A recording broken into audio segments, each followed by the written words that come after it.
Thanks for joining us today, where we're discussing a number of different issues uh, regarding expats and living and working abroad. If you want more information and guidance about living and working abroad, you can contact us at proactpartnership.com. So we've got a number of interesting things which are based around what's in the news at the moment. I'm going to try and cover those for you right now. We're going to look at the changing world, the changing empires, and the impact and what that's going to mean when you're trying to live and work abroad. So it can make a big difference in the way that you plan and the way that you live and the countries that you choose in these funny times. Is it an issue with the UK? Is it an issue with Europe, America? Or is it around the world, or is it just a reaction to post-COVID? So let's have a look at some of the things that have been going on and try to identify what is going on. The first thing I want to look at today is relocation. Relocation in the terms of Armenia and Azerbaijan. If you don't know where Armenia and Azerbaijan are, they are in the middle. So any country with a stan is effectively part of the old Mongol Genghis Khan empire from the 12th century onwards. But these countries were largely mopped up by the Soviet Union or the British Empire in the recent past. But in times past, Muhammad's adventure from Saudi Arabia across to India with his religious crusade, and before that, Alexander the Great's the Macedonian Greek wars extended that empire into countries like Georgia, Azerbaijan, and before that was the Persian Empire. So Azerbaijan and Armenia are two remnants of the Soviet Union that border effectively Turkey and the Caspian Sea. So they've got a proximity to somewhere like Syria, Turkey, and the border with Russia. Azerbaijan have got a border with Russia. Armenia don't. They have a border with Turkey. And that puts them in a difficult position. The other border for Armenia is with Georgia. And Georgia has a border with Russia. So what's the common theme here? The common theme is Russian influence. So we've seen in the last 10 years that Russia has, post-Soviet Union, has made interventions, military interventions in Ukraine, in Georgia, where the ex-president is in custody, and you have a Russian-favoured government, and they've also intervened in Kazakhstan to stop an uprising there and retain the government and the president who, again, Russia, Soviet looking. And if you look at Azerbaijan and Kazakhstan and Georgia now, that as well as Ukraine, that's 4 interventions by Russia to give them a barrier to protect Russian people in those countries and protect the borders of the Russian state. All very reminiscent of the 1930s, and you know, another example of what's happening. So what's happened in Azerbaijan is that if effectively the protectors of the peace over the last 30 years have been the Russian government. The difference between Armenia and Azerbaijan is Armenian is an Orthodox Christian country, predominantly. That is the religion of the people. Azerbaijan is a Shia Muslim-based country, which is the same as Iran. So Iran have got borders with Russia as well. So you've got religious and cultural similarities between those different countries. And effectively, Azerbaijan have been allowed by the guarantors, Russia, to go in and take over this pocket of land, this isolated area where 100,000 people live, which Azerbaijan claimed this area, this Nagorno-Karabakh area, but Armenia claimed it as well, because the people in there, 90% were Armenian Orthodox Christians and not the Muslims. And Azerbaijan is effectively allowed to be militarily taking that over to break with the initial international conventions in place. And what that's created is 100,000 migrants who've had to flee over the weekend into another country to live out of tents, abandoning their homes where they've lived, where their families lived before them, and all their business and their wealth and their property, and start again. They're what we call asylum seekers. They're fleeing an armed conflict with an army coming in and saying, yeah, you can stay if you want, but by the way, we've got a gun pointed at you and we're blowing you up. So the 70% of the population of Nagorno-Karabakh that are Orthodox Christians have fled into Armenia with the casualties. So that is asylum seeking, that is migration, and that is what the international conventions are for, to protect those people whose personal rights to live, to family, to have a home have been invaded by political influences. The benefit is that the Shias in Azerbaijan,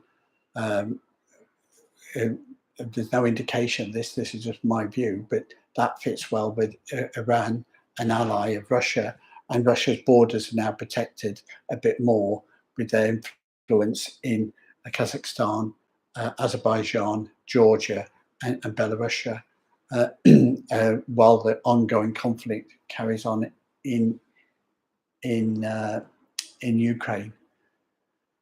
True refugees migrating overseas, now having to seek asylum, and the world should come together to support those people and pray for their good health and well-being in the dramatic trauma of their lives. The next topic we want to discuss today is fallen empires. In terms of ProACT China, the Chinese company Evergrande has been struggling now for a few years, and it's led to this major crisis. And there's a lot of noise coming out of China. But what is actually the real situation? In 2017, the owner of Evergrande, the founder and owner, Hu Kai-yan, was worth a reported $42 billion. And that's now down to only $3 billion, with a company debt of over $3 billion. And again, this last week, that company's missed a major repayment of its $4 billion debt in China. So there's real issues, and the owner of that company, not necessarily done anything wrong, but he's been put under, in effect, surveillance or house arrest or management by the Chinese government. We said last week, a couple of weeks ago, that a section of the company that manages the affairs of that business were nationalized by the Chinese state. It's a long-standing problem in China. You've got this situation where you've got a slowing economy, but it all started in 2020 with the rule changes by the government, which forced Evergrande, or they took this decision to start paying down the debt. They had too much debt, they wanted to start paying it down, and that forced them to sell properties at a discount. So they're selling properties for less than they bought them for, which put them in the situation that they couldn't keep up with their payments, which is why now their American branch is filed for bankruptcy, and the whole thing has collapsed. The shares are down 99%, and they were suspended in the last week. Who's that going to impact? Anybody who bought an off-plan property. When you go abroad, you buy property, the developer can offer you the opportunity to buy a property off-plan. You might think you're getting in early and you're getting in the opportunity to buy that property, but it can go wrong. If that developer doesn't deliver, then your payment to them could become part of the bankruptcy or the failed company. So buying off-plan, you need to be careful when you're buying abroad. And if you're looking to buy property abroad, you want advice on that, contact us at ProACT.com. The Evergrande collapse will also impact the companies trading and doing services with that company. So a big turnover company that disappears, that's a lot of jobs, a lot of contracts that will go astray. And of course, the big one is the banks that have lent the $300 billion. That will lead to another credit crunch. Not unlike the 70s when we had a credit crunch, and the 2008 when we had a credit crunch, and the ramifications for not just the Chinese economy, but the global economy. So we're continuing to watch China. The founder and parts of the company are under severe distress. It's a Chinese economy is being impacted by that, and the government needs to make decisions on how they're going to deal with that and deliver a way forward for the fallen empires of Evergrande and the other property companies owning the ghost towns in of a newly developed property in China.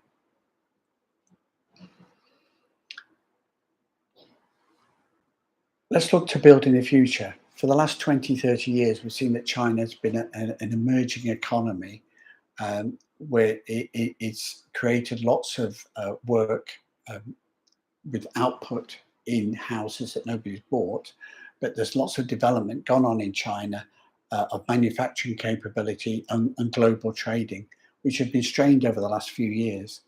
And the future empires we will see as the balance sways. So we see that with the China crisis post-COVID, they delayed the lifting of lockdown in China for a few years. And so post-COVID, they are behind the West, and they're behind the UK, Europe, and America. So post-COVID, they've got slow growth, they've got high unemployment, and then they have the property crisis as well. And that slowing economy has a knock-on effect around the world for other people. But the other big emerging economy at the moment is Saudi Arabia, where they're taking a view under a new monarch, a new king that's going to, crown prince, who's going to be ruling the kingdom maybe for the next 50 years, is investing forward-looking and investing the petrol wealth that they've got into an infrastructure. So when we look in the Middle East at Dubai, UAE, Qatar, you see that the oil revenue has been built into overseas property, expats coming in, new businesses being based in those locations, and Saudi is beginning to open up from its more closed economy and build those type of entrepreneurial type of locations. So there's a new business center, international business center being built, city being built on the Red Sea coast, on the other side of Saudi Arabia, from the UAE, that will provide major jobs for expats, major opportunities for businesses going forwards, and maybe for property investors as well. We've seen them investing in sport and in events, including football, but other sports and venues as well. And we'll continue to see that external investment as well as them developing. And what we saw this week is Saudi Arabia announcing with Russia a cut in production of oil. And why is that? Well, it gives a price rise, and it's back to OPEC, creating economic crisis around the world.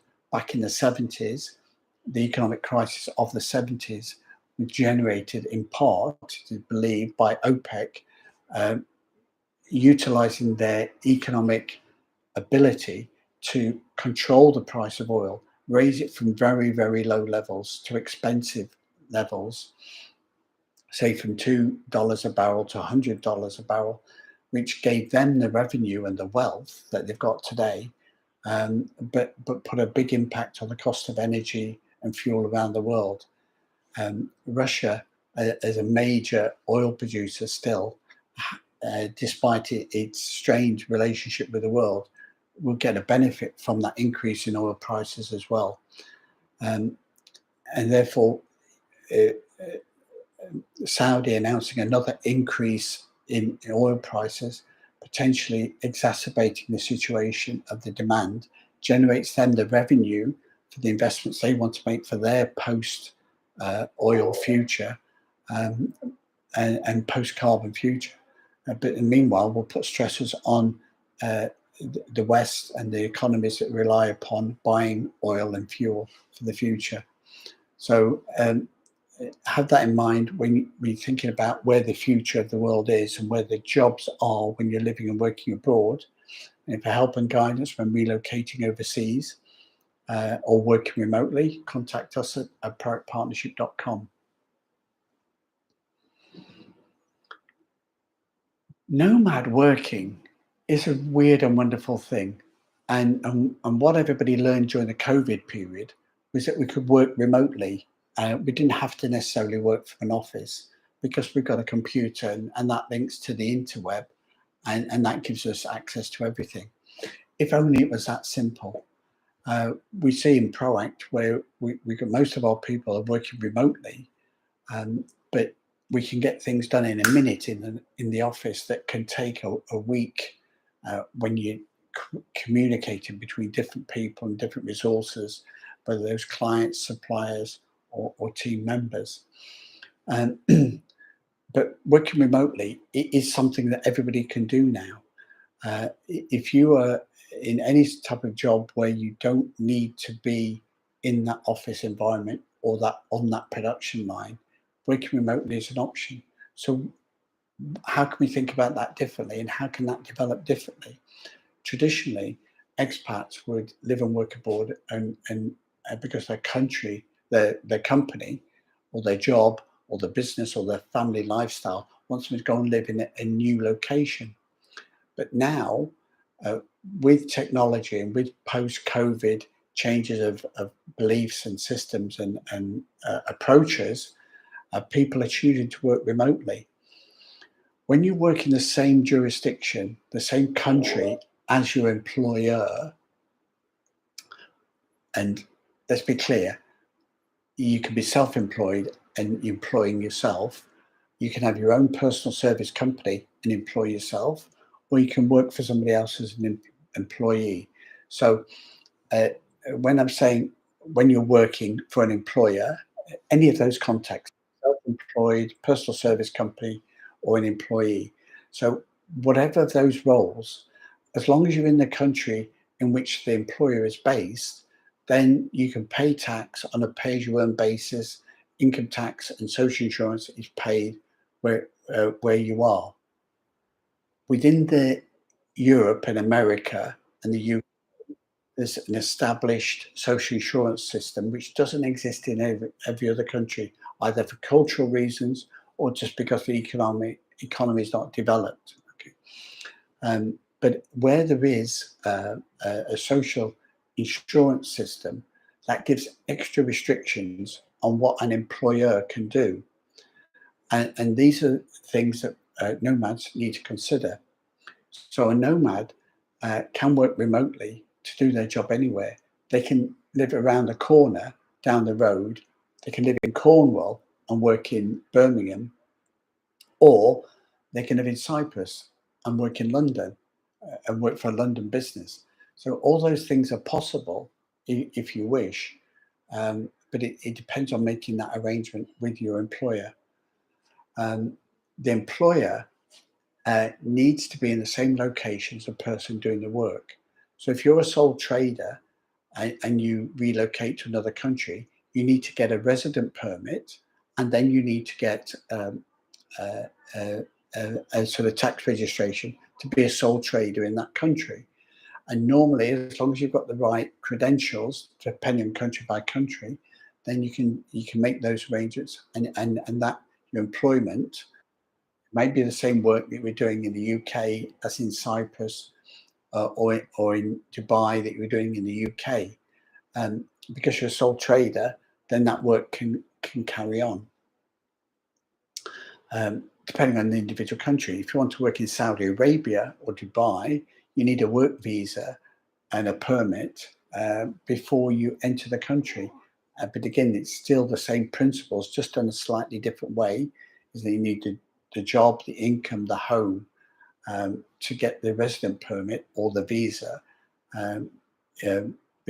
before you can start working there in the longer term.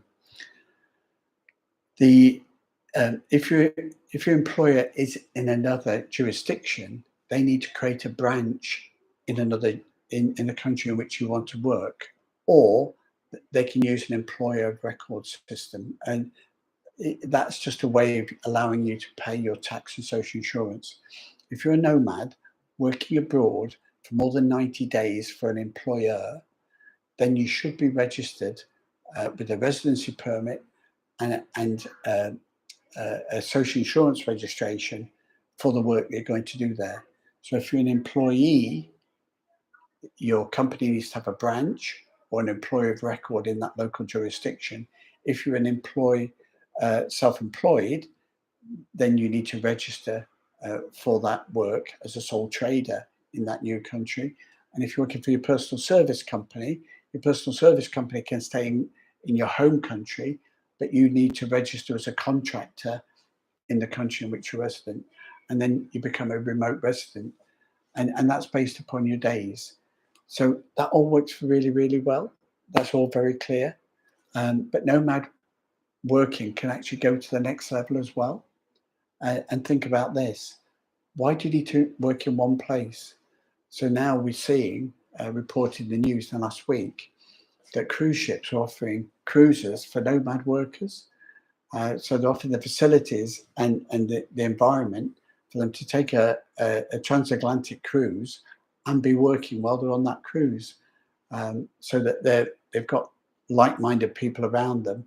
And when they get at the end of the cruise for their short holiday in the location in which they've arrived, they've got people around them that they're already familiar with and they can mix with to do that, to enjoy that party, that little holiday at the end of a cruise. So working remotely, you can do that. You can cruise away and keep traveling. The thing to bear in mind when you're doing that is that if you're in one country for more than 90 days, especially in the EU with the Schengen zone, then you need to have a residency permit for that country. If you get on a boat and you go on a 1 month cruise and then take a week's holiday at the end, or a long weekend's holiday at the end, and you're working on the boat, then you don't need to get a residency permit to live or work somewhere else. However, your tax residency always follows you around. Your country of origin, your country of domicile, where you're from, is always going to be the country that's got a call on your tax affairs if you're not resident somewhere else. So if you want to work remotely in Dubai or Cyprus or Portugal and enjoy the tax benefits of those locations, which can pay a lower tax level than somewhere like the UK or Germany, then you need to be you need to have a home and you need to have a resident permit in that location to register and for tax. You may not pay any tax, or you may pay a small amount of tax, or you may have a zero tax rate, but you may still have some social insurance.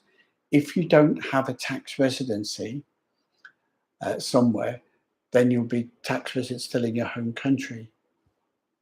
If you don't meet the rules of non-residency, so if you leave the UK, if you meet the rules of being non-resident, you can be tax resident in another country, but you have to have that tax residency to be non-resident in the UK.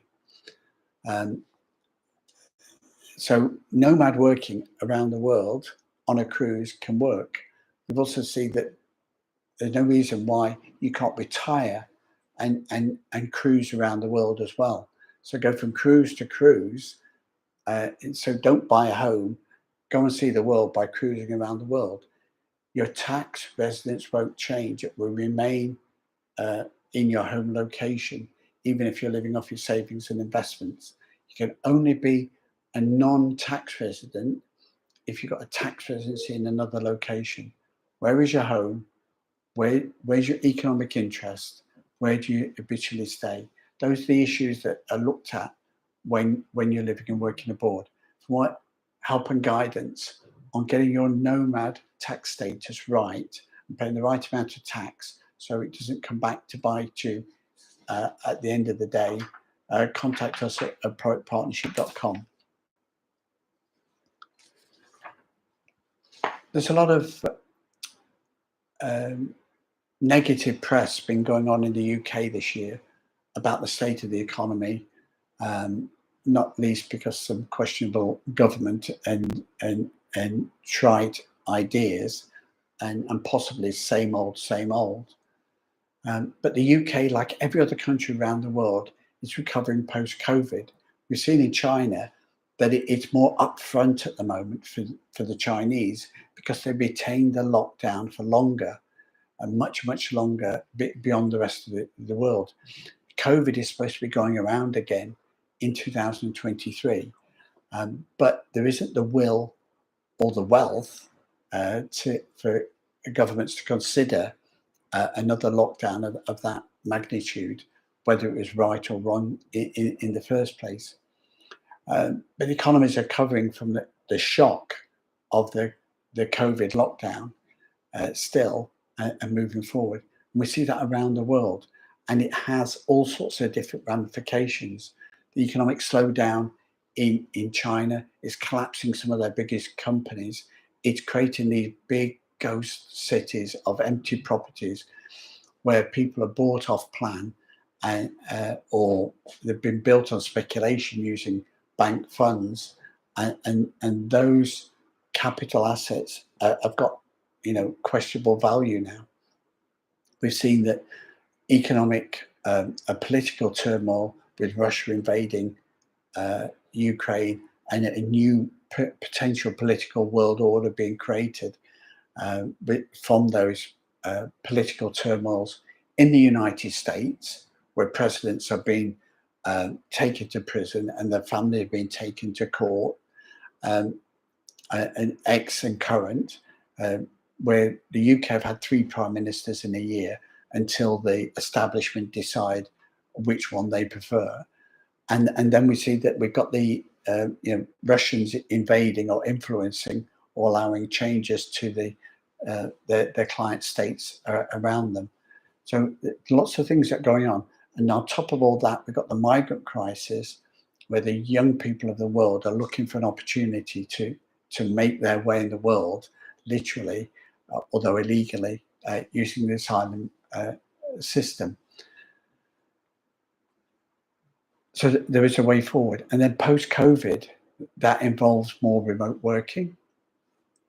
In parts of the UK, you've got robot trucks, little, 1 foot high electric robot vehicles remotely delivering packages around the town.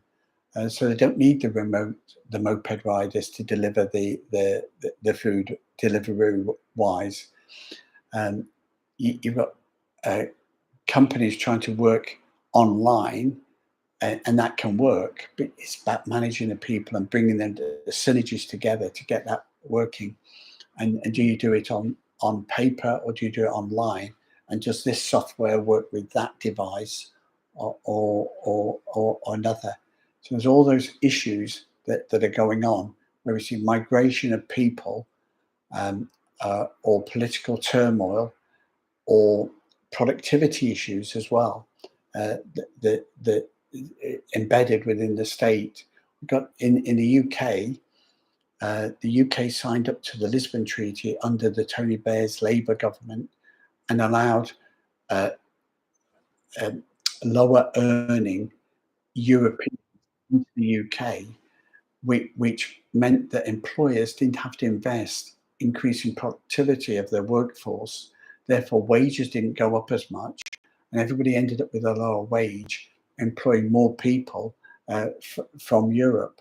And that is the stagnation in salaries that led to an underperformance in the UK over the first 20 years of the 20th century. Now, post-Brexit, that's supposed to fix that, but we see that the migrant crisis is creating extra pressures where people are looking to come and work for lower wages, but a better lifestyle that they can get in their home country. So it's not all bad in the world. Have we got a repeat of the 70s, an OPEC crisis of fuel? Have we got the post-COVID cold affecting the world and being extended because of the length of time that the COVID lockdown was maintained in China? All those things are changing and leading to change and radical changes, which we'll see around the world. The Italians want to resolve the boat people issue, so do the British. We need to look forward to that. We need to, when we're living and working abroad, we've still got the international principles to do that. We can live and work abroad and relocate overseas. But as long as you follow the rules and make your arrangements, you can go where the wealth is being created and where the job opportunities are. So for more help and guidance on that, contact us at ProACTPartnership.com. One final thing, tax is always a funny thing for our Cyprus tax residents, and yet again, Cyprus have extended the deadline for submitting returns. The full year 2022 Cyprus tax returns were due by the end of July. It was extended to September. It's now extended to the end of October. So if you haven't done a return for 2022 and you do want to do one or need to do one, then contact us at ProACTPartnership.com and we can do that. Finally got some clarity in Cyprus on tax. Generally, they will say that if your income is below 19,500, then you don't need to do a tax return for Cyprus. But generally what that refers to is 19,500 earned income in Cyprus, which is taxed at source. And therefore you will pay your income taxes, your social insurance taxes, and your medical taxes. However, if you've got income from around the world, where your health tax is not being taxed at source, then you need to do a return. If you die, you need to do a return to settle your estate. If you buy a house or sell a house or any other fixed asset in Cyprus, you need to do a tax return to get the tax clearance. So ProACT, we always advise our clients to do a tax return and always have done, so their records are up to date and compliant and they can get their rebates from other countries around the world. And finally, Cyprus have announced that from 2023, everybody with any income of any amount has to do a tax return each year. And this will get all the expats and all the Cypriots with worldwide income doing a tax return so you can bring the records up to date, linking the social insurance, the tax system, the VAT, and the residency permits all together, just like all the other European countries do under the European legislation on the Schengen zone and resident permits that was updated in 2019. From 2024, electronic travel authorities come in play for the UK and the EU, along with the Schengen zone and its extension. So there'll be additional requirements and compliance and exchange of information that goes on. Keep your records correct when you're living and working abroad, for your family, for your business, for your property, for your estate. Contact us at ProACTPartnership.com. Thanks a lot for listening, and we'll see you again next time.